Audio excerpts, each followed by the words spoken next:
بسم الله الرحمن الرحيم الحمد لله رب العالمين وصلى الله وسلم على نبينا محمد وعلى آله وصحبه أجمعين. Donc nous sommes arrivés au chapitre qui s'intitule باب لا يذبح لله بمكان يذبح فيه لغير الله. Donc le chapitre précédent c'était sur le fait de faire des sacrifices pour autre qu'Allah subhanahu wa ta'ala, et le chapitre d'aujourd'hui il s'intitule il ne faut pas égorger pour Allah dans un endroit où on égorge pour autre qu'Allah. C'est-à-dire, comme on va le voir, que le prophète sallallahu alayhi wa sallam n'a pas seulement interdit de faire un sacrifice, de sacrifier une bête pour autre qu'Allah, mais il a même interdit de sacrifier une bête pour Allah dans un endroit où on le fait pour autre qu'Allah. Donc si quelqu'un le fait en soi-même, est-ce que son acte il constitue du shirk? Non, parce qu'il n'a pas égorgé une bête pour autre qu'Allah. Donc alors pourquoi c'est interdit? C'est parce que il y a une ressemblance dans cela aux gens qui le font pour autre qu'Allah, parce qu'on le fait dans le même endroit qu'eux. Il y a une sorte de vénération pour l'endroit, parce que si un monothéiste, un musulman, il va pratiquer un sacrifice pour Allah dans un endroit où les gens le font pour autre qu'Allah et ont l'habitude de le faire pour autre qu'Allah, c'est comme s'il donne une valeur et une importance à cet endroit. Et également parce que ça peut être ce qu'on appelle une dhari'a, c'est-à-dire quelque chose qui mène au shirk avec le temps. Donc le fait qu'une personne, par exemple, fasse un sacrifice pour Allah dans un endroit où d'autres personnes ont l'habitude d'égorger pour autre qu'Allah. Donc l'acte des uns et des autres va se confondre aux yeux des gens, ce qui peut amener les gens par la suite à cautionner ou à croire qu'il est permis d'égorger pour autre qu'Allah subhanahu wa ta'ala. Donc il dit wa qawlullahi ta'ala la taqum fihi abada al-aya. Donc ici il a cité, il a fait allusion au verset la taqum fihi abadan la masjidun ussisa ala at-taqwa min awwal yawmin ahaqqu an taquma fihi rijalun yuhibbuna an yatatahharu wallahu yuhibbul mutahhirin. Donc c'est le verset de la sourate at-Tawbah qui dit ne t'y lève jamais. C'est-à-dire ne prie jamais dans cette mosquée. Une mosquée qui a été établie sur la piété depuis le premier jour est plus à même que tu y pries. Qu'est-ce que ça veut dire? Ce verset il a été descendu à propos d'une mosquée qui avait été construite à Médine par un groupe de munafiqin. Quand on dit munafiqin, c'est-à-dire des gens qui disaient la ilaha illallah Muhammadun Rasulullah sallallahu alayhi wa sallam simplement pour se protéger des musulmans. Mais au fond d'eux, ils n'y croyaient pas. Donc on appelle ça al-munafiqun, les hypocrites. Donc ils ont voulu construire une mosquée pour concurrencer un peu les autres mosquées et aussi pour avoir leur endroit où ils pourraient se réunir pour comploter, etc. Et quand le prophète sallallahu alayhi wa sallam s'apprêtait à partir à la bataille de Tabouk, ils sont venus le voir pour lui dire que nous avons construit une mosquée pour les pauvres, pour que les pauvres ils puissent s'y abriter, etc. Donc ils ont parlé de leurs bonnes intentions et ils ont demandé au prophète sallallahu alayhi wa sallam de venir prier dans la mosquée pour qu'il y ait la baraka du prophète sallallahu alayhi wa sallam. Et il leur a dit que Inch'Allah, comme il a dit sallallahu alayhi wa sallam, pour l'instant nous sommes en voyage, mais si Allah le veut, nous viendrons prier dans votre mosquée. Et sur le retour, Allah subhanahu wa ta'ala lui a révélé que cette mosquée était construite pour une mauvaise intention. Et le prophète sallallahu alayhi wa sallam, quand il est arrivé à Médine, il a envoyé des gens pour détruire carrément cette mosquée qui avait été construite sur des mauvaises bases, qui avait été construite sur le kufr, donc sur des mauvaises intentions. Et Allah azza wa jalla a révélé donc les versets au sujet de cette mosquée et il a dit au prophète sallallahu alayhi wa sallam la taqum fihi abadan. Donc Allah lui a interdit de prier dans cette mosquée. Qu'est-ce qu'on en comprend? C'est quoi le rapport entre ça et le verset qu'il y a ici? C'est que les endroits, donc que ce soit des constructions ou des places, etc., qui ont été établis ou qui ont été construites pour le kufr et sur la base du kufr ou du shirk, le musulman il ne doit pas y participer et il ne doit pas prier dedans ni faire quelques cultes ou quelques pratiques dans ce genre d'endroit. Parce que c'est donner de l'importance à cet endroit. Imaginez-vous si le prophète sallallahu alayhi wa sallam il avait prié dans l'endroit, dans cette mosquée. Ça l'aurait, entre guillemets, validé aux yeux des musulmans, alors que c'était une mosquée d'hypocrites. Donc le musulman il ne doit pas donner d'importance ni pratiquer un culte dans un endroit qui a été, ou si ça on va dire, qui a été basé, qui a été établi sur le kufr. Donc de la même façon, le musulman ne doit pas sacrifier pour Allah subhanahu wa ta'ala ou même pratiquer une ibada dans un endroit qui est un endroit des mushrikin, c'est-à-dire les endroits où on pratique le shirk et l'adoration d'autres qu'Allah subhanahu wa ta'ala. Donc ça c'est par rapport au verset. Ensuite il a cité le hadith وعن ثابت ابن الضحاك قال نذر رجل أن ينحر إبلا ببوانة فقال النبي صلى الله عليه وسلم هل كان فيها وثن من أوثان الجاهلية تعبد قالوا لا قال فهل كان فيها عيد من أعيادهم قالوا لا فقال رسول الله صلى الله عليه وسلم أوف بنذرك فإنه لا وفاء لنذر في معصية الله ولا فيما لا يملك ابن آدم رواه أبو داود وإسناده على شرطهما. Donc ici il rapporte un hadith rapporté par Thabit ibn al-Dhahhak radiallahu anhu. Donc dans la marge il a dit Ibn Khalifa ibn Tha'laba ibn Adi ibn Ka'b ibn Abd al-Ashhal al-Ashhali al-Khazraji al-Ansari sahabiyun mashhur. Donc Thabit ibn al-Dhahhak c'était un Khazraji, c'est-à-dire il faisait partie des Sahaba de Médine. Shahid Bay'at al-Ridwan, il fait partie de ceux qui ont participé au serment de al-Ridwan sous l'arbre. وروى عنه أبو قلابة وغيره مات أيام ابن الزبير وقيل سنة 64. Donc il est mort dans le règne entre guillemets de Abdullah ibn Zubayr radiallahu anhu dans l'an 64. Donc il a dit Thabit radiallahu anhu, il a rapporté qu'un homme avait fait le vœu. Qu'est-ce que c'est le vœu? Un-nadhr. Un-nadhr, c'est le fait de s'imposer une ibada qui n'était pas obligatoire. Donc par exemple, la personne a dit je fais le vœu de sacrifier une bête pour Allah. Je fais le vœu de jeûner un jour ou 2 jours ou 3 jours pour Allah. On appelle ça un-nadhr. En français, on dit le vœu. Donc un homme parmi les musulmans avait fait le vœu. Il a dit an yanhara ibilan, c'est-à-dire de tuer un chameau, de sacrifier un chameau. On avait vu que pour tuer un chameau, le verbe qu'on emploie c'est nahara, un nahar, parce que le chameau ça ne s'égorge pas, ça se poignarde ici sous le cou. Donc il a dit qu'il avait fait le vœu de sacrifier un chameau dans un endroit qui s'appelait Bawana. Donc il a demandé au prophète sallallahu alayhi wa sallam ce qu'il en était, est-ce qu'il devait accomplir son vœu ou pas. Donc ici son vœu c'est une ibada, il a fait le vœu de faire une ibada pour Allah et il a désigné un endroit précis. Donc regardez comme le prophète sallallahu alayhi wa sallam a répondu. Il lui a dit est-ce que dans cet endroit il y avait un wathan de la jahiliya qui est adoré? Qu'est-ce que c'est le wathan? Le wathan, on avait déjà parlé, on a le wathan et on a as-sanam. Qu'est-ce que c'est as-sanam? On va commencer par lui. On a dit as-sanam, c'est ce qui est adoré en dehors d'Allah et qui a une forme humaine ou animale. Donc les statues, les idoles, etc. Et al-wathan, c'est plus large. Al-wathan, c'est toute chose qui est adorée en dehors d'Allah, même si elle n'a pas une forme d'animal ou d'humain. Comme un arbre.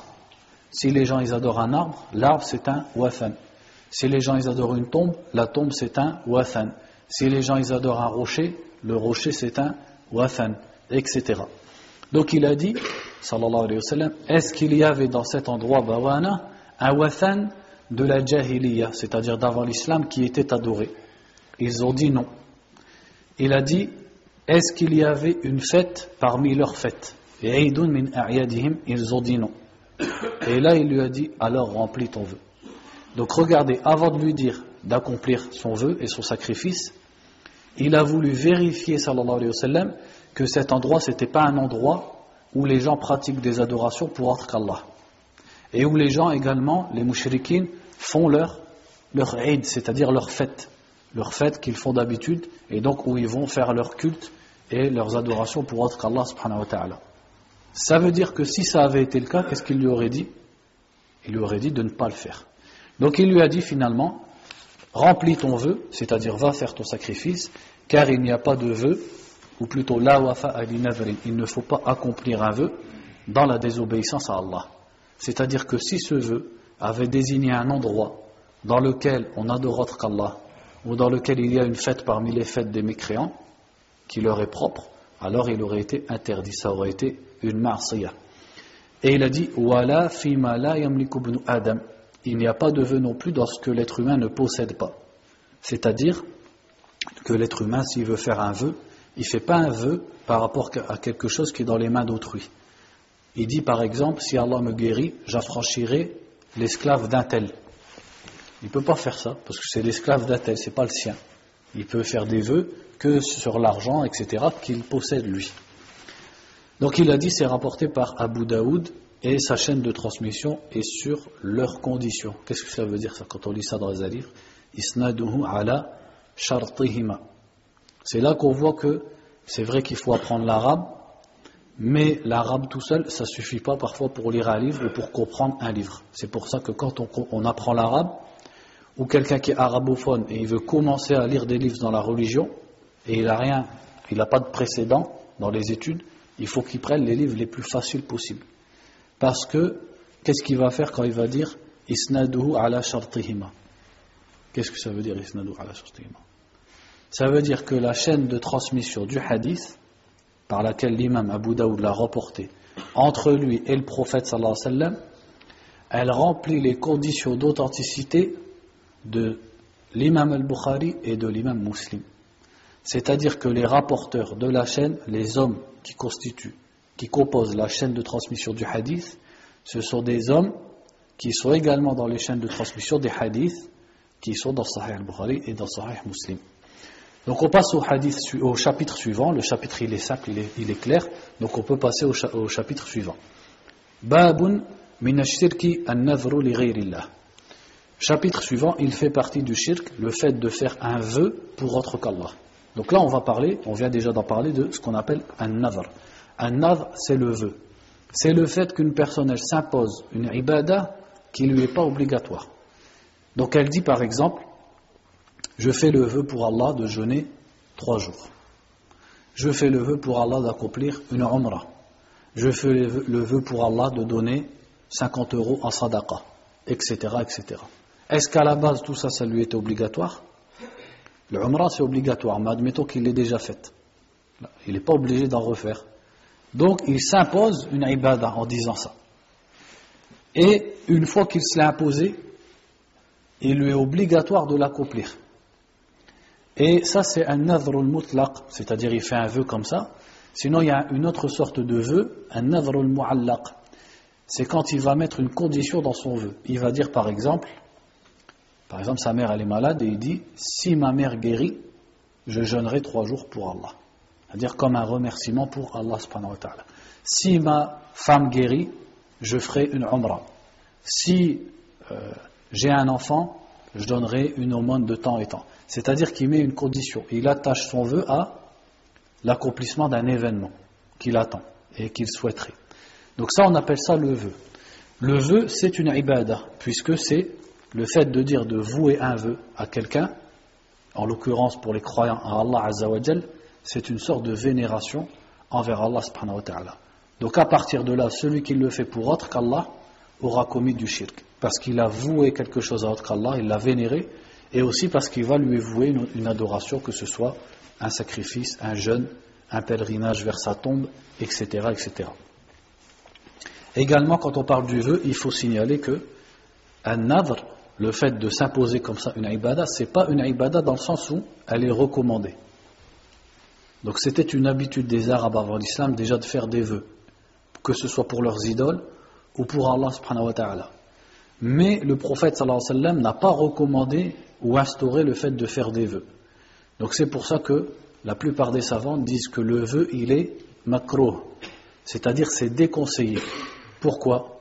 Parce que un des fondements de la religion, c'est la facilité. C'est-à-dire, on appelle ça maqasid al-sharia. Parmi les fondements, les buts de la religion, il y a la facilité. Donc il est déconseillé dans l'islam qu'une personne s'impose des choses que la religion ne lui a pas imposées. Donc si elle veut faire des œuvres plus que ce qu'Allah lui a imposé, elle les fait, mais elle n'a pas besoin de se les imposer, de dire je fais le vœu. Parce qu'en disant je fais le vœu, elle se les rend obligatoires. Elle doit les laisser telles qu'elles sont à la base, c'est-à-dire recommandées mais pas obligatoires. Et aussi parce qu'une personne qui fait un vœu, elle va s'imposer une ibada et peut-être que quelque chose va l'empêcher de l'accomplir et il va regretter par la suite, ou alors il va trouver qu'il n'est pas capable de le faire. Donc s'il veut le faire, il le fait, mais qu'il ne fasse pas le vœu. Et certains savants, comme Ibn Taymiyyah rahimahullah, ou même Cheikh al-Uthaymin et d'autres, rahimahumullah ajma'in, ont dit carrément que c'était haram. Que c'est haram de faire un vœu et de s'imposer comme ça une ibada. Si on veut la faire, on la fait, mais on ne se l'impose pas. Par contre, il faut différencier entre faire le vœu, donc on appelle ça an-nadhr, et al-wafa'u bin-nadhr, accomplir le vœu. C'est pas la même chose. On a dit faire le vœu, c'est déconseillé, voire interdit. Mais une fois que j'ai fait le vœu, il me devient obligatoire de le faire. Et là, c'est une adoration et une obéissance envers Allah subhanahu wa ta'ala. Donc si une personne venait à dire, par exemple, je fais le vœu de jeûner 3 jours, ou je fais le vœu que si j'ai mon permis de conduire, j'accomplis une umrah. Il ne lui est pas conseillé de dire ça. Mais une fois qu'il l'a dit, il est obligatoire dans le premier cas de jeûner 3 jours, et dans le deuxième cas, quand il a son permis de conduire, il lui sera obligatoire d'aller faire une umrah s'il en a les moyens. Donc vous avez fait la différence entre faire le vœu et accomplir son vœu. Une fois qu'on a vu ça, on peut maintenant comprendre facilement que vouer un vœu pour autre qu'Allah, eh bien c'est du shirk. Parce que c'est vénérer cette chose. Et c'est lui vouer quelque chose qu'on ne peut vouer qu'à Allah Azza wa Jal. Comme certaines personnes font par exemple avec ce qu'ils appellent salihin, les hommes pieux, etc. Ou que les Arabes faisaient avant l'islam avec les idoles, en disant que s'il m'arrive tel ou tel bien, je fais le vœu pour telle idole, ou pour telle mort, de jeûner, ou de sacrifier, etc. etc. Donc il dit, وَقَوْلُ اللَّهِ تَعَالَى يُوفُونَ بِالنَّذْرِ وَقَوْلُهُ تَعَالَى وَمَا أَنْفَقْتُم مِّن نَفَقَةٍ أَوْ نَذَرْتُم مِّن نَذْرٍ فَإِنَّ اللَّهَ يَعْلَمُ. Donc il a cité au début du chapitre 2 versets. Le premier verset, c'est dans la sourate Al-Insan, quand Allah Azza wa Jalla a parlé de certaines caractéristiques des gens du paradis, il a dit يُوفُونَ بِالنَّذْرِ وَيَخَافُونَ يَوْمًا كَانَ شَرُّهُ مُسْتَطِيرًا. Ils accomplissent leurs vœux. Donc Allah a vanté les croyants parce qu'ils accomplissent leurs vœux. Or Allah ne vante les gens que pour des choses qui sont des actes qui sont aimés d'Allah et qui rapprochent d'Allah subhanahu wa ta'ala. Donc ça montre que accomplir son vœu c'est une adoration. Et l'autre verset dit ce que vous faites comme dépense ou ce que vous faites comme vœu, Allah le sait. Le fait qu'Allah subhanahu wa ta'ala ait cité le vœu avec le fait de dépenser dans le sentier d'Allah, ça prouve que le vœu est une adoration également, comme les dépenses dans le sentier d'Allah. وفي الصحيح عن عائشة رضي الله عنها أن رسول الله صلى الله عليه وسلم قال من نذر أن يطيع الله فليطيعه ومن نذر أن يعصي الله فلا يعصيه.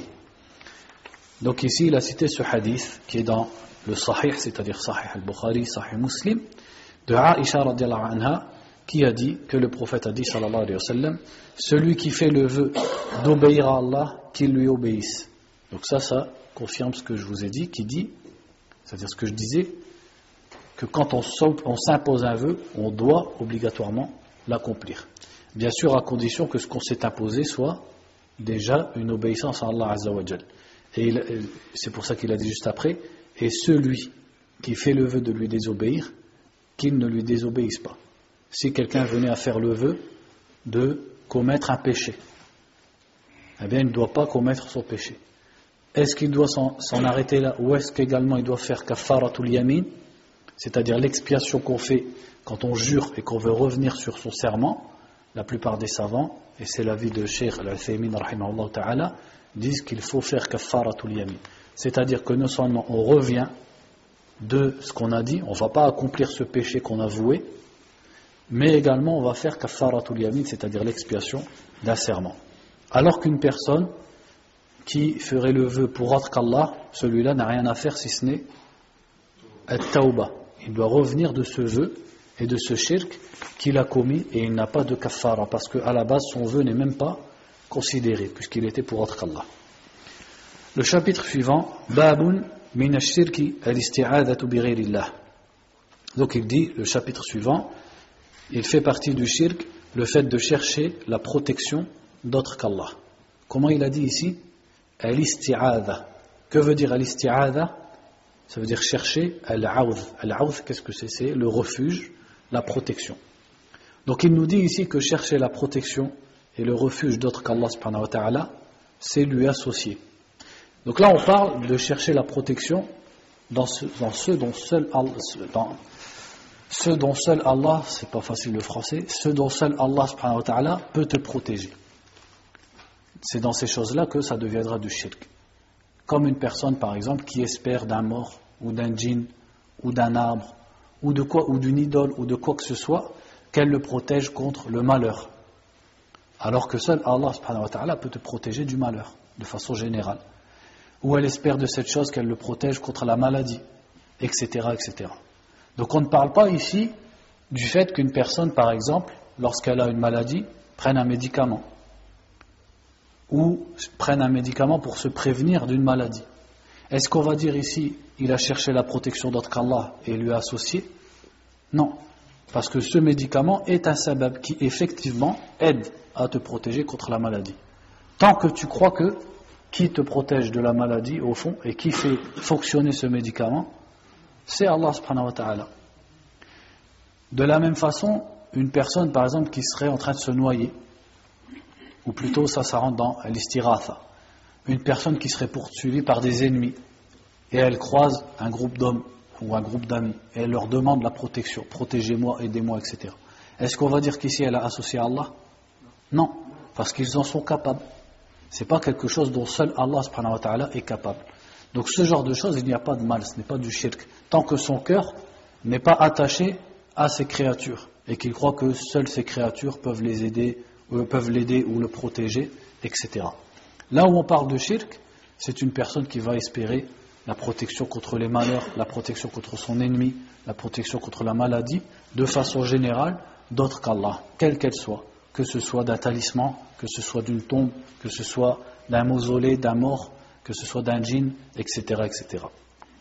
Donc il dit ici, وَقَوْلُ اللَّهِ تَعَالَى وَأَنَّهُ كَانَ رِجَالٌ مِنَ الْإِنسِ يَعُوذُونَ بِرِجَالٍ مِنَ الْجِنِّ فَزَادُوهُمْ رَهَقًا. Donc il a cité le verset qui est dans la sourate Al-Jinn. Donc ce verset qui est dans la sourate Al-Jinn, Allah ici nous a cité plusieurs paroles que les djinns eux-mêmes ont dit, les djinns qui se sont convertis à l'islam. Parmi ces paroles, ils ont dit, et il était des hommes parmi les humains qui cherchaient la protection d'hommes parmi les djinns, et ça n'a fait qu'augmenter leur transgression. Rahaqa yani tughyanan. Que veut dire ce verset? Il veut dire que il était l'habitude des mushrikines, des polythéistes, avant la venue de l'islam, lorsqu'ils étaient en voyage, qu'ils campaient ou qu'ils devaient dormir ou qu'ils passaient par un endroit qui faisait peur, etc., de chercher la protection des djinns. C'est-à-dire ils craignaient les djinns et donc ils cherchaient la protection de la part des djinns. Contre les djinns et de la part des djinns. Comment ça? La personne criait A'udhu bi sayyidi hadha al-wadi min sufaha'i qawmihi. Je demande la protection du chef de cette vallée, et il voulait dire par là le chef des djinns de l'endroit, contre les sots, c'est-à-dire les idiots de son peuple. Donc au lieu de demander la protection d'Allah subhanahu wa ta'ala contre ces créatures, il demandait la protection aux créatures. Et les djinns, lorsqu'ils ont vu ça, ils n'ont fait qu'augmenter leur influence et la peur qu'ils causaient chez les êtres humains. Et le verset Fazaduhum rahaqa, c'est-à-dire ils n'ont fait qu'augmenter leur transgression, c'est-à-dire les hommes, en faisant ça, n'ont fait qu'augmenter la transgression des djinns. Car à la base, l'homme n'a pas à se tourner vers les djinns, ni à se rabaisser, ni à se soumettre aux djinns. S'il le fait, il ne fait qu'augmenter la transgression des djinns, qui vont se voir adorer en dehors d'Allah, et il ne fait qu'augmenter l'emprise des djinns sur lui. Donc il sera récompensé par le contraire de ce qu'il cherchait. Celui qui cherche la protection auprès d'autre qu'Allah, Allah va faire que celui auprès de qui il a cherché la protection abusera de lui et sera son malheur. Comme on a vu que celui qui place sa confiance en autre qu'Allah, Allah le laissera à cette chose, c'est-à-dire qu'il va l'abandonner, et ainsi de suite. Et le verset, on peut le comprendre dans le sens inverse. فَزَادُوهُمْ رَهَقًا يعني ضَعْفًا. On peut le comprendre, ils n'ont fait qu'augmenter leur faiblesse, c'est-à-dire les hommes parmi les djinns ont fait augmenter la faiblesse des êtres humains. C'est-à-dire que lorsque les êtres humains se sont tournés et se sont réfugiés chez les djinns, ça n'a fait qu'augmenter leur peur et leur faiblesse, parce que les djinns ne peuvent rien pour eux, et les djinns ne sont pas capables de les protéger contre leur malheur. Donc on va lire le hadith suivant qui est en relation avec le verset. Il dit وَعَنْ خَوْلَةَ بِنْتِ حَكِيمٍ. Donc là c'est une femme parmi la génération des Sahaba radiyallahu anhum qui rapporte ce hadith. Donc il dit Khawla bint Hakim bint Umayyah bint Haritha as-Sulamiyah يقال لها أم شريك ويقال إنها من الواهبة وكانت قبل تحت عثمان بن مذعون قال عمر بن عبد العزيز نعمة المرأة الصالحة. Donc Omar ibn Abd al-Aziz radiyallahu anhu disait à propos de Khawla, quelle femme pieuse. Ça c'est Khawla bintu Hakim, il n'a pas mis ici la date de sa mort. قالت سمعت رسول الله صلى الله عليه وسلم يقول من نزل منزلا فقال أعوذ بكلمات الله التامات من شر ما خلق لم يضره شيء حتى يرحل من منزله ذلك رواه مسلم.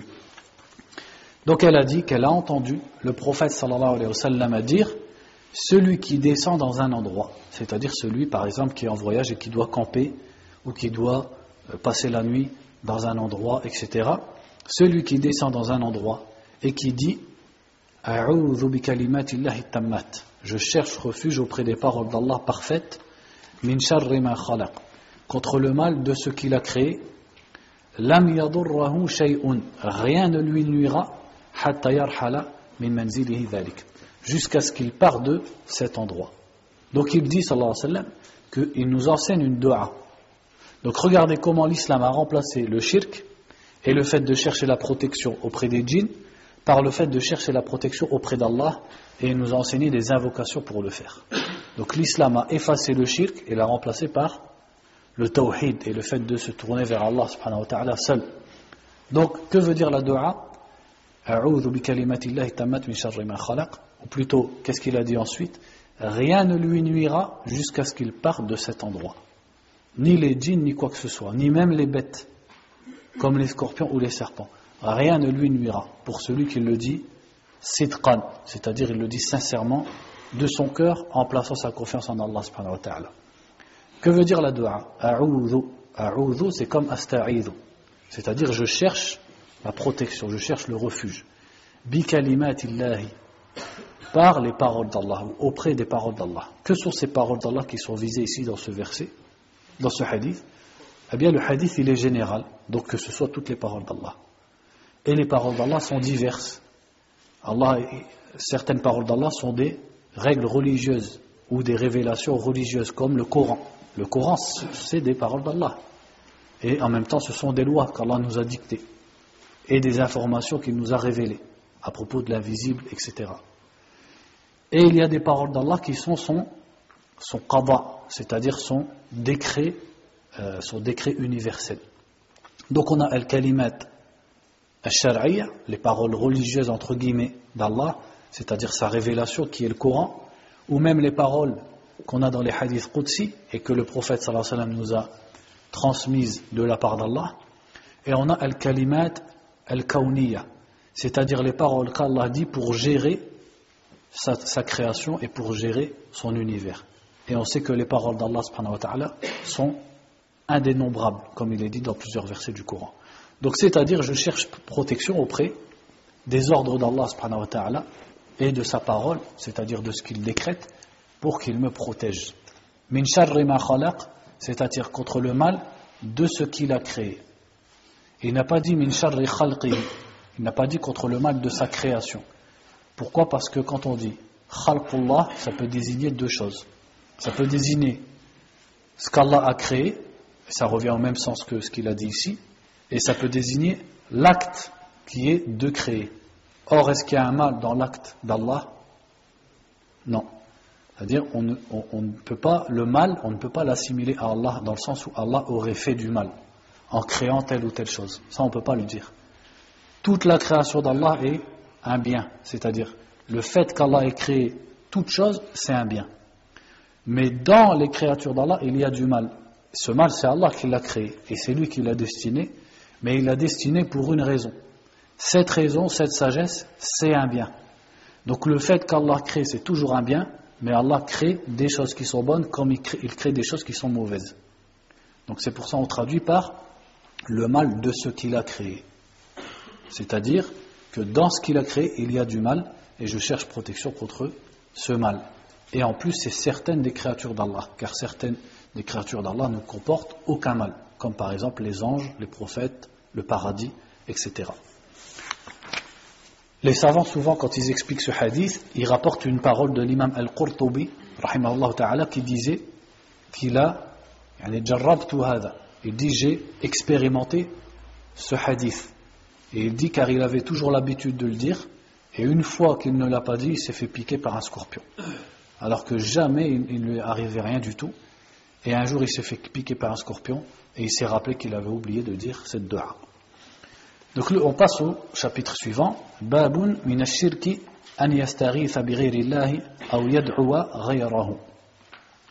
Donc il fait partie du shirk qu'il cherche le secours d'autre qu'Allah ou qu'il invoque autre qu'Allah. Ici, quand j'ai dit chercher le secours, c'est le verbe yastaghith. Que veut dire yastaghith? Donc on a yasta'idh, maintenant on a yastaghith. À chaque fois, c'est des verbes qui se ressemblent. Al-istiratha, dont on tire le verbe istaratha, ça veut dire chercher al-ghawth. Al-ghawth, qu'est-ce que c'est? C'est le secours dans la détresse.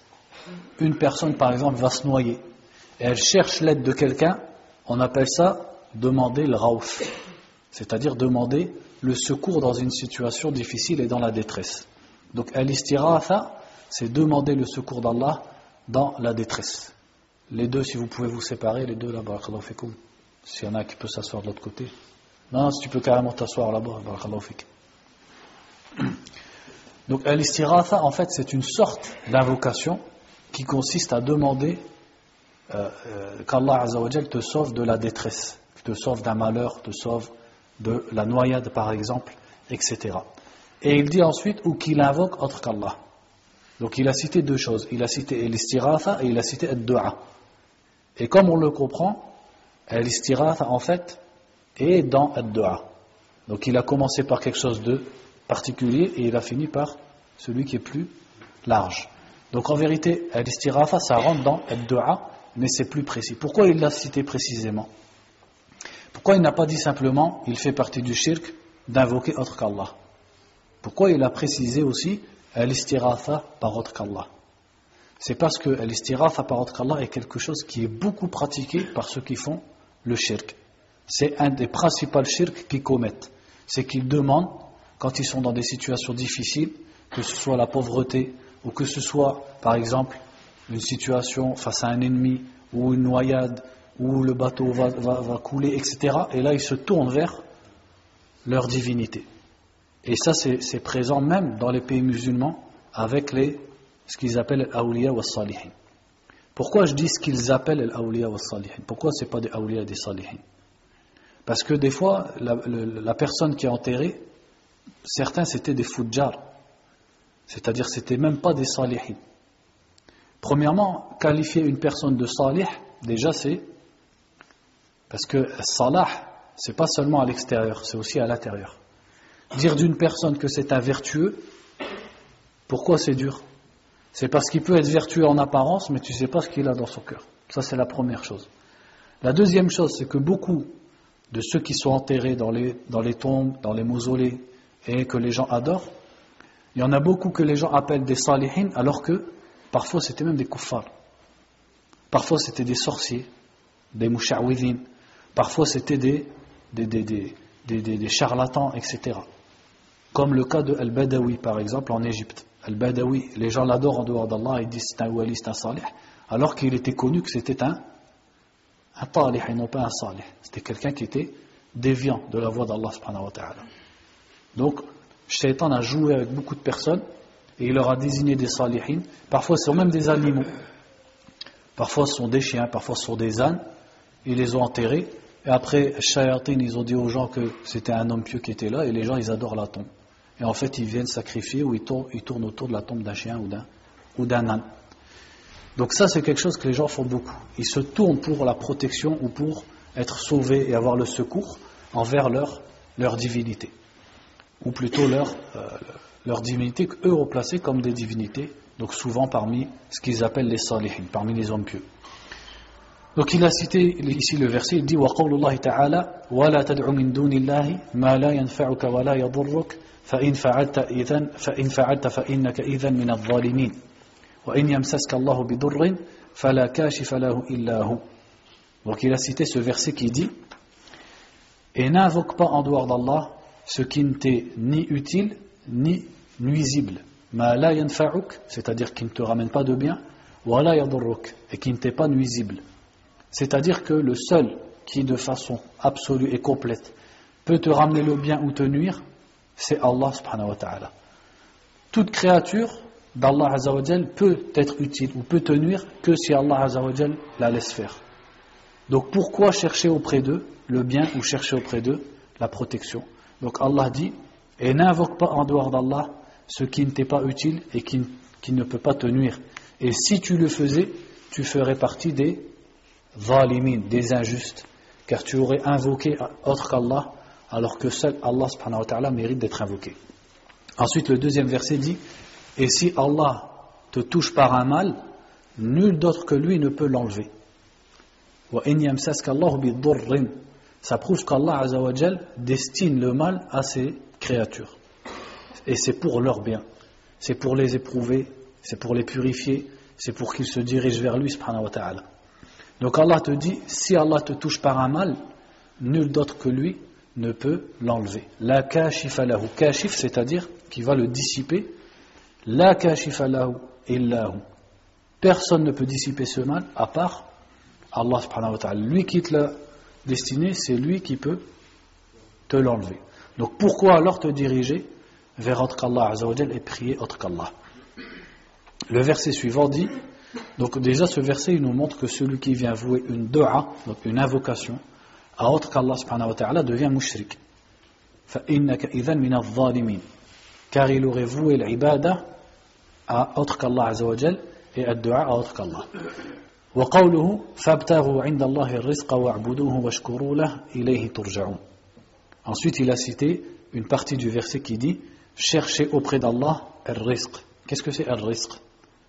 Al-rizq c'est l'argent, l'épouse, les enfants, la nourriture, la boisson, les véhicules, la maison, tout ça c'est al-rizq. Tout ce que tu possèdes, on appelle ça al-rizq. Allah nous dit cherchez le rizq auprès d'Allah wa'buduhu et adorez-le washkuru lahu et soyez lui reconnaissant. Qu'est-ce que ça montre? Que celui qui va tendre ses mains vers un mausolée, vers un salih, vers une pierre, vers un arbre, vers quoi que ce soit, et il lui dit donne-moi des enfants, donne-moi une épouse, donne-moi la richesse, etc., eh bien il aura demandé à autre qu'Allah ce qu'on ne peut demander qu'à Allah azza wa jal. En faisant ça, il sera devenu mushrik. Il aura associé à Allah azza wa jal. Wa qawlu wa man adallu mimman yad'u min dunillahi man la yastajibu lahu ila yawm al-qiyamati wa hum an du'aihim ghafilun wa idha hushira an-nasu kanu lahum a'da'an wa kanu bi'ibadatihim kafirin. Regardez ce verset qui dit et qui est plus égaré? Quand le verset commence par qui est plus égaré, c'est que la chose qui va être citée c'est du kufr, car le plus grand égarement c'est le kufr. Et qui est plus égaré que celui qui invoque en dehors d'Allah quelqu'un qui ne lui répondra pas jusqu'au jour du jugement? C'est-à-dire que celui qui se tourne vers autre qu'Allah et lui voue des prières, il est en train de vouer quelque chose qui ne lui répondra jamais, qui n'est pas capable de lui donner ce qu'il demande jusqu'au jour du jugement. وَهُمْ عَنْ دُعَائِهِمْ غَافِلُونَ. Et qui sont insouciants de leurs invocations, c'est-à-dire que non seulement il ne peut pas lui donner ce qu'il demande, mais en plus, ce mort ou cet objet n'a même pas conscience qu'il est invoqué. وَإِذَا حُشِرَ النَّاسُ. Et lorsque les gens seront regroupés, c'est-à-dire au jour du jugement, كَانُوا لَهُمْ أَعْدَاءً. Ils seront pour eux des ennemis. وَكَانُوا بِعِبَادَتِهِمْ كَافِرِينَ. Et ils renieront leur adoration. Donc non seulement ces choses qui sont adorées en dehors d'Allah et invoquées en dehors d'Allah ne peuvent pas répondre à ces prières. En plus, elles n'ont même pas conscience de ces prières qui leur sont vouées. Et en plus de ça, au jour du jugement, elles se retourneront contre ceux qui les priaient, qui les invoquaient, et renieront cette adoration. C'est-à-dire qu'ils diront que nous n'avons jamais demandé à être adorés. Et nous ne leur avons pas dit de nous prier en dehors d'Allah subhanahu wa ta'ala. وَقَوْلُهُ أَمَّنْ يُجِيبُ الْمُضْطَرَّ إِذَا دَعَاهُ وَيَكْشِفُ السُّوءَ وَيَجْعَلُكُمْ خُلَفَاءَ الْأَرْضِ أَإِلَٰهٌ مَعَ اللَّهِ قَلِيلًا مَا تَذَكَّرُونَ. Ensuite, il a cité un autre verset qui dit et celui, c'est-à-dire amman yujibul muttar idha da'ahu, et celui qui répond à celui qui est en détresse, al-muttar, lorsqu'il l'invoque, et qui dissipe le mal, wa yakshifu su, wa yaj'alukum khulafa al-ard, et qui vous fait vous succéder sur la terre, et le verset s'arrête. C'est-à-dire, sous-entendu, est-il meilleur celui-là ou celui qui n'est pas capable de faire tout cela? C'est pour ça que le verset finit par A ilahun ma'allah. Y a-t-il une divinité, c'est-à-dire y a-t-il quelque chose qui doit être adoré avec Allah, mais vous vous souvenez peu. Donc Allah nous montre ici qu'il est le seul à pouvoir répondre à la prière de celui qui est dans la détresse, et le seul qui peut lui dissiper son mal. Et il faut savoir que cette vérité, les kuffars de Quraysh la connaissaient, c'est-à-dire que même ça, ils ne la demandaient pas de leur divinité. Les kuffars de Quraysh, quand ils étaient par exemple dans la mer en train et que le bateau allait couler, qu'est-ce qu'ils faisaient?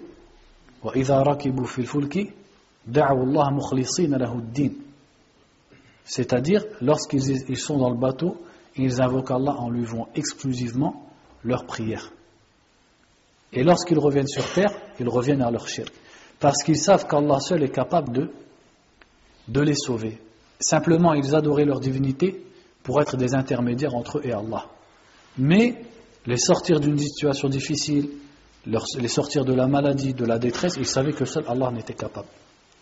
Ça veut dire qu'ils étaient encore moins dans le shirk que les mouchrikines qu'on trouve dans certains pays musulmans, malheureusement. Leur shirk il est encore plus profond que le shirk de Quraysh, parce que Quraysh n'invoquait pas leur divinité dans la détresse. Alors que les mouchrikines de notre époque, tu les trouves, au contraire, c'est là qu'ils invoquent le plus leurs salihin, c'est quand ils sont dans la détresse. C'est pour ça que le verset finit par A ilahun ma'allah. A ilahun ma'allah. Al-ilah, qu'est-ce que c'est? C'est quelque chose qu'on adore en dehors d'Allah. Donc c'est comme si Allah nous disait je suis le seul qui peut venir en aide à celui qui est en détresse et qui peut enlever son mal. Alors y a-t-il quelqu'un que vous devez adorer, que vous devez prier avec moi? Puisque je suis le seul, alors c'est moi seul que vous devez adorer et prier. وروى الطبراني بإسناده أنه كان في زمن النبي صلى الله عليه وسلم منافق يؤذي المؤمنين فقال بعضهم قوموا بنا نستغيث برسول الله صلى الله عليه وسلم من هذا المنافق فقال النبي صلى الله عليه وسلم إنه لا يستغاث به وإنما يستغاث بالله عز وجل. Ensuite, il a cité un hadith rapporté par l'imam At-Tabarani. Qui est l'imam At-Tabarani? Donc on va lire ici ce qu'il a dit. Il dit à propos de l'imam At-Tabarani هو الإمام الحافظ سليمان ابن أحمد ابن أيوب ابن مطين أبو القاسم اللخمي المعمر صاحب المعاجم الثلاثة وغيرها. المعمر parce que l'imam At-Tabarani il a vécu, si je ne me trompe pas, 100 ans ou plus. Et il est l'auteur des 3 ma'ajim, al-mu'jam al-saghir, al-mu'jam al-awsat et al-mu'jam al-kabir. C'est-à-dire chacun de ces livres de hadith, il l'a appelé al-mu'jam. Et ils sont classés selon, soit par nom de sahabi, ou soit selon ses shuyukh. C'est-à-dire il met son livre de hadith, il l'a classé par tel shir, parmi ses enseignants. Donc tous les hadiths que j'ai eu de tel shir, tous les hadiths que j'ai eu de tel shir. Et un de ces livres, il est classé par sahabi. Les hadiths de tel sahabi, puis de tel sahabi, etc. روى عن جماعة منهم أبو زرعة والنسائي وإسحاق وخلق وعنه ابن ريدة وأبو نعيم وخلق وكان واسع الحفظ بصيرا بالعلل والرجال. Donc il a dit c'est quelqu'un qui avait une grande mémoire et qui connaissait bien les ilal, c'est-à-dire les défauts des hadiths, et al-rijal, c'est-à-dire les rapporteurs de hadith. عاش 100 عاش 100 وسمع وهو ابن 13 وتوفي سنة 60 و300. Il a vécu 100 ans et il avait commencé à écouter le hadith à l'âge de 13 ans.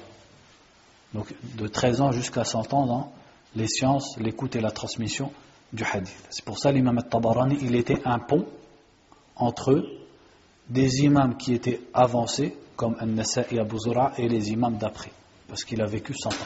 Et c'était déjà le cas de son cheikh An-Nasa'i. An-Nasa'i, il était un pont entre des gens comme Al-Tabarani et des imams qui étaient très avancés chronologiquement, parce que An-Nasa'i, il a vécu très longtemps. Donc ça fait, Allah Azza wa Jalla a mis comme ça des savants du hadith qui ont vécu longtemps et qui permettaient aux gens d'acquérir les hadiths d'une génération qui était très loin d'eux. Et il est mort en l'an 360 de l'Hégire. Donc il a rapporté, At-Tabarani, qu'à l'époque du prophète sallallahu alayhi wa sallam, il y avait un munafiq, donc un hypocrite qui nuisait aux musulmans. Donc certains musulmans ont dit, levons-nous et allons demander al-Ghawth. Donc ici c'est dur de traduire en français, mais on va dire demander le secours du prophète sallallahu alayhi wa sallam. En arabe il a dit nastaghithu bi rasulillah.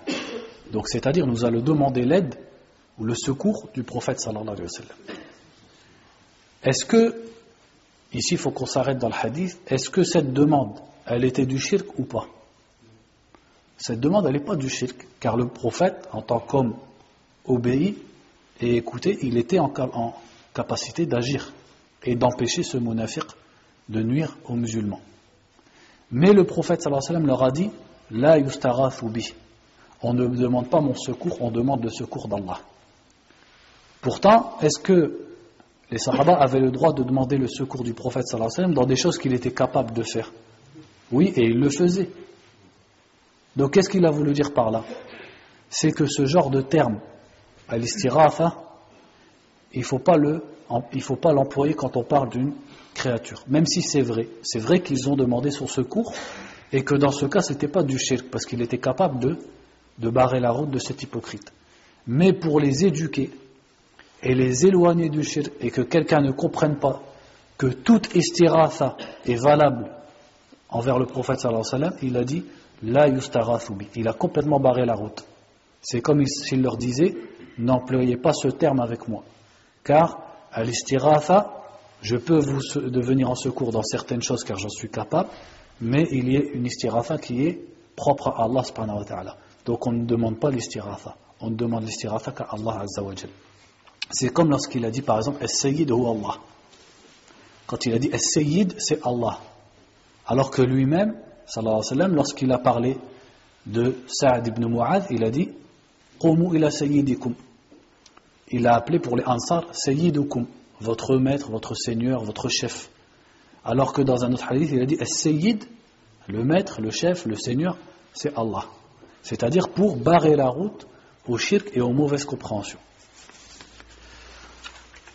Combien de temps il reste là pour l'Aïcha? Ah, il reste. Je croyais que ça faisait 1 heure déjà qu'on parlait. Donc on passe au chapitre suivant. Babu qawlillahi ta'ala ayushrikuna ma la yakhluqu shay'an wa hum yukhlaqun wa la yastati'una lahum nasran wa la anfusahum yansurun. Ici il cite un chapitre et il dit chapitre de la parole d'Allah et il cite un verset. C'est-à-dire que le titre du chapitre c'est un verset du Coran. C'est quoi ce verset? C'est le verset qui dit associe-t-il à Allah ceux qui ne créent rien et qui sont eux-mêmes créés et ils ne peuvent pas les secourir et ne peuvent pas se secourir eux-mêmes. En fait ici le cheikh rahimahullah ta'ala, ce chapitre il montre sa grande intelligence et surtout sa grande compréhension du Coran, parce que on sait que les principaux versets du Coran, c'est-à-dire si on lit le Coran, on trouve que la plupart de ces versets, surtout dans les sourates qui ont été révélées avant la hijra, parlent du tawhid, c'est-à-dire de l'adoration d'Allah et de l'interdiction du shirk. Mais Allah Azza wa Jal nous a fait comprendre ça de plusieurs façons. Parfois en nous ordonnant de l'adorer, parfois en nous interdisant de faire le shirk. Et Allah également a utilisé des arguments logiques pour interdire le shirk. Parmi ces arguments logiques, il y a le fait de montrer l'incapacité et la nullité de ceux qui sont adorés en dehors d'Allah subhanahu wa ta'ala. C'est-à-dire que le Coran, il s'adresse à l'intelligence des êtres humains. Et il leur dit, pour leur montrer qu'il ne faut pas faire le shirk, que ceux envers qui vous pratiquez le shirk, c'est-à-dire ceux que vous adorez en dehors d'Allah, que vous priez en dehors d'Allah, ne méritent pas cette adoration. Pourquoi ils ne la méritent pas? Parce que ce sont des créatures, parce qu'ils sont faibles, et parce qu'ils ne détiennent pas le pouvoir de répondre à vos demandes. Et ce genre de verset, on en trouve beaucoup dans le Coran.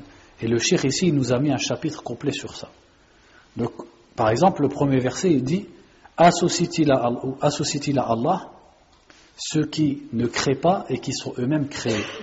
C'est-à-dire que le monde se divise en deux choses. Allah subhanahu wa ta'ala, qui est le créateur, et toutes les créatures d'Allah. Donc pourquoi les créatures se tourneraient vers d'autres créatures et ne se tourneraient pas plutôt vers Allah subhanahu wa ta'ala? Et ensuite il dit وَلَا يَسْتَطِعُونَ لَهُمْ نَصْرًا, c'est-à-dire ceux qui sont invoqués en dehors d'Allah ne peuvent pas la يَسْتَطِعُونَ lahum, c'est-à-dire pour ceux qui les invoquent, nasran, c'est-à-dire le secours. Ces divinités sont incapables de les secourir. Et il a même dit à la fin du verset وَلَا أَنفُسَهُمْ يَنْصُرُونَ, et elles-mêmes, elles ne peuvent pas se secourir, notamment contre Allah subhanahu wa ta'ala. Donc pourquoi demander d'être sauvé de la détresse ou d'être sauvé même du feu de l'enfer à des choses qui non seulement ne peuvent pas te protéger, mais ne peuvent pas même se protéger elles-mêmes? Donc si elles n'en sont pas capables, alors elles ne doivent pas être associées à Allah et invoquées en dehors d'Allah. C'est ça le raisonnement en fait de ce chapitre. Parce que ce chapitre, quand on le lit sans explication la première fois, quelqu'un qui lit, qui entreprend de lire Kitab Tawhid, quand il arrive à ce chapitre, parfois il peut ne pas comprendre ce qu'il a voulu dire le cheikh ici. Il voit les versets, il comprend les versets, mais il ne voit pas le sens du chapitre.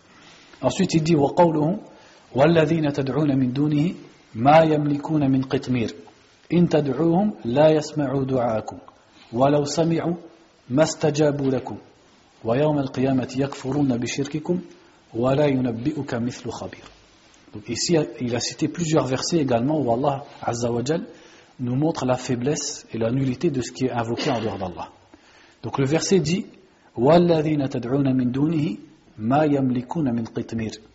Ceux que vous invoquez en dehors d'Allah ne détiennent pas la pellicule d'un noyau de date. C'est ça le qitmir. Et Allah Azza wa Jal a dit وَالَّذِينَ تَدْعُونَ مِن دُونِهِ. Est-ce qu'il a dit إِلَّا فُلَانٍ إِلَّا الْأَنْبِيَاء إِلَّا الْمَلَائِكَ إِلَّا الصَّالِحِينَ, ou est-ce que c'est général? C'est général. Allah a dit ceux que vous invoquez en dehors d'Allah. Ça englobe tout. Ça englobe aussi bien les pierres et les arbres que les hommes qui sont adorés en dehors d'Allah, vivants ou morts. Il dit ils ne détiennent pas qitmir, c'est-à-dire quand on mange une date, quand après on joue un peu dans sa bouche avec le noyau, des fois qu'est-ce qu'on ressort? On ressent une pellicule sur le noyau. C'est ça le qitmir, c'est-à-dire quelque chose d'insignifiant. Et en plus qui ne sert à rien. Donc Allah Azza wa Jal nous dit même ça il ne le possède pas. Même la chose la plus petite et la plus inutile, même ça ils ne la possèdent pas. S'ils ne la possèdent pas, est-ce qu'ils peuvent vous le donner? Donc pourquoi leur demander la pluie, leur demander les enfants, leur demander l'intercession, la guérison, alors que la chose la plus insignifiante ils ne la possèdent pas? Donc ici Allah Azza wa Jal a renié le fait qu'ils possèdent. Et ensuite il dit إن تدعوهم لا يسمعوا دعاءكم. Si vous les invoquez, ils n'entendent pas vos invocations. Donc là encore, on voit à quel point c'est insensé d'invoquer autre qu'Allah. Puisque tu l'invoques, mais lui de toute façon, il ne t'entend pas. Et ça, c'est valable pour tout ce qui est invoqué en dehors d'Allah. Et comme certaines personnes vont jusqu'à adorer des vivants, ou certaines personnes vont discuter sur le fait que peut-être que les morts entendent, etc., le verset dit ensuite وَلَوْ سَمِعُوا مَا اسْتَجَابُوا لَكُمْ. Et même s'ils avaient entendu, ils ne vous auraient pas exaucé. Parce qu'il est des personnes qui vont invoquer même des vivants, des chouyours comme ils disent. Et ils leur demandent des choses dont seul Allah Azza wa Jal peuvent les gratifier. Mais Allah dit, même s'ils entendent vos invocations, ils ne peuvent pas vous exaucer. Alors quel but et quel sens d'invoquer et d'adorer une chose qui ne t'entend pas? Et même si elle t'entendait, elle ne peut pas répondre à ton invocation. وَيَوْمَ الْقِيَامَةِ يَكْفُرُونَ بِشِرْكِكُمْ. Non seulement, mais en plus, au jour du jugement, elles renieront votre shirk, c'est-à-dire qu'elles se tourneront vers ceux qui les ont invoqués en dehors d'Allah. وفي الصحيح عن أنس رضي الله عنه قال شج النبي صلى الله عليه وسلم يوم أحد وكسرت رباعيته فقال كيف يفلح قوم شجوا نبيهم فنزلت ليس لك من الأمر شيء. Donc ici il a rapporté un hadith sahih de Anas radiallahu anhu qui disait shujja nabi. Qu'est-ce que ça veut dire shujja nabi sallallahu alayhi wa sallam? Shajja ça veut dire blessé à la tête. Donc shujja c'est-à-dire il a été blessé à la tête. Donc le prophète sallallahu alayhi wa sallam a été blessé à la tête pendant la bataille d'Uhud et une de ses dents a été cassée. Et il a dit, en voyant ça, comment peut réussir un peuple qui blesse son prophète à la tête? C'est-à-dire le prophète sallallahu alayhi wa sallam, par désolement envers son peuple qui ne voulait pas écouter son message, il a dit comment ils peuvent réussir alors qu'ils m'attaquent et ils me blessent. Et Allah azza wa jalla lui a révélé laysa laka min al-amri shay. Tu ne détiens rien de l'ordre. C'est quoi l'amr ici? Qu'est-ce que ça veut dire l'amr? L'amr ici c'est at-tadbir, c'est-à-dire le fait de gérer le destin, de gérer la création d'Allah. Allah lui a dit tu ne détiens rien, cela n'est pas de ton domaine. Peut-être qu'ils réussiront même si toi tu dis qu'ils ne réussiront pas. Donc qu'est-ce que ça nous montre? Que le prophète lui-même sallallahu alayhi wa sallam, d'une, ne connaît pas l'avenir et ne peut pas décider de ce qui se passe dans la création d'Allah subhanahu wa ta'ala. La meilleure des créatures, le meilleur des prophètes, le meilleur des êtres humains. Alors qu'en est-il d'un salih ou d'un wali? Et parfois ce salih ou ce wali, c'est un âne que les gens ils ont enterré, ils ont dit voilà c'est un wali. Ensuite il dit, donc on lit tout de suite le hadith suivant parce que c'est presque le même. Il dit وفيه عن ابن عمر رضي الله عنهما أنه سمع رسول الله صلى الله عليه وسلم يقول إذا رفع رأسه من الركوع في الركعة الأخيرة من الفجر اللهم العن فلانا وفلانا بعدما يقول سمع الله لمن حمده ربنا ولك الحمد فأنزل الله ليس لك من الأمر شيء. وفي رواية يدعو على صفوان بن أمية وسهيل بن عمرو والحارث بن هشام فنزلت ليس لك من الأمر شيء. وفيه عن أبي هريرة. Donc ça on le lira après.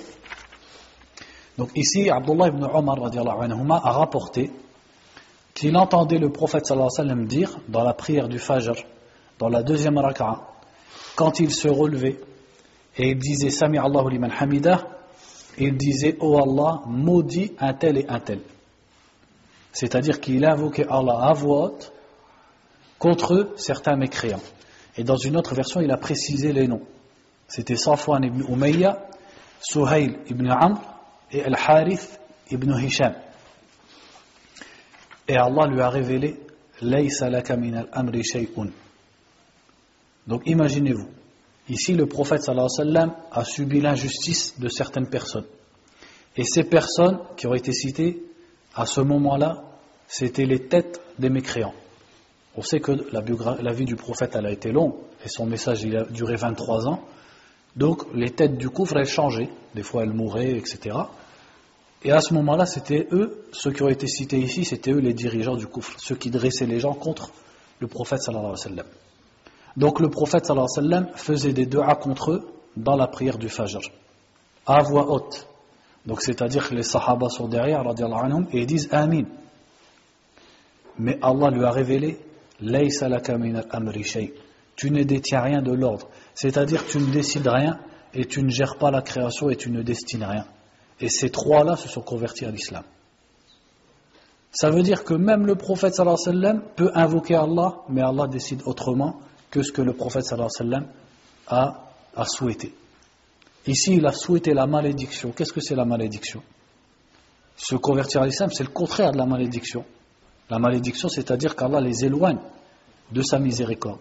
Il leur a souhaité, il a demandé, et les sahaba ont dit Amin, la meilleure des créatures. Mais Allah Azza wa Jalla avait décidé que ces trois-là allaient être guidés à l'islam. Donc il lui a révélé Laysa laka min al-amri shay. Donc ça c'est vrai pour le prophète sallallahu alayhi wa sallam, de son vivant, en invoquant Allah et avec les sahaba qui disent Amin. Alors qu'en est-il d'accrocher son cœur et d'espérer quoi que ce soit du prophète quand il est mort. Ou alors de quelqu'un qui est en dessous du prophète sallallahu alayhi wa sallam. Regardez l'intelligence en fait du cheikh ici. Pourquoi il a cité ce verset? Pourquoi il a cité ce hadith après les versets?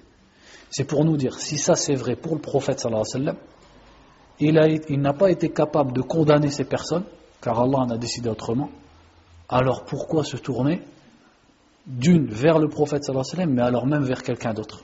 Donc al-ibada, al-du'a, al-tawakkul, tout ça c'est pour Allah subhanahu wa ta'ala seul, sans associer. Même le prophète sallallahu alayhi wa sallam, on ne se tourne pas vers lui par notre cœur, par notre du'a, par notre ibada, etc.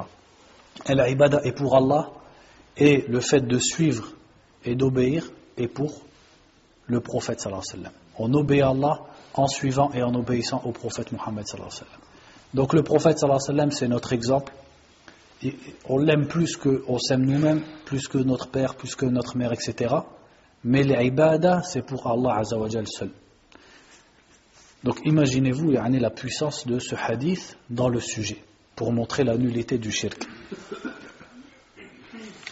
Ensuite il cite un autre hadith, il dit ensuite وفيه, quand il dit fihi, c'est-à-dire fi sahih, c'est toujours dans Sahih al-Bukhari, Sahih Muslim, عن أبي هريرة رضي الله عنه قال قام رسول الله صلى الله عليه وسلم حين أنزل عليه وأنذر عشيرتك الأقربين فقال يا معشر قريش أو كلمة نحوها اشتروا أنفسكم لا أغني عنكم من الله شيئا يا عباس بن عبد المطلب لا أغني عنك من الله شيئا يا صفية عمة رسول الله صلى الله عليه وسلم لا أغني عنك من الله شيئا ويا فاطمة بنت محمد صلى الله عليه وسلم سليني من مالي ما شئت لا أغني عنك من الله شيئا.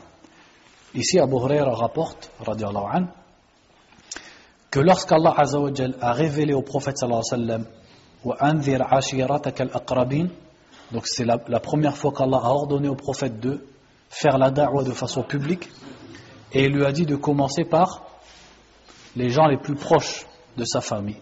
Wa anzir, et prévient ashirataka al-aqrabin.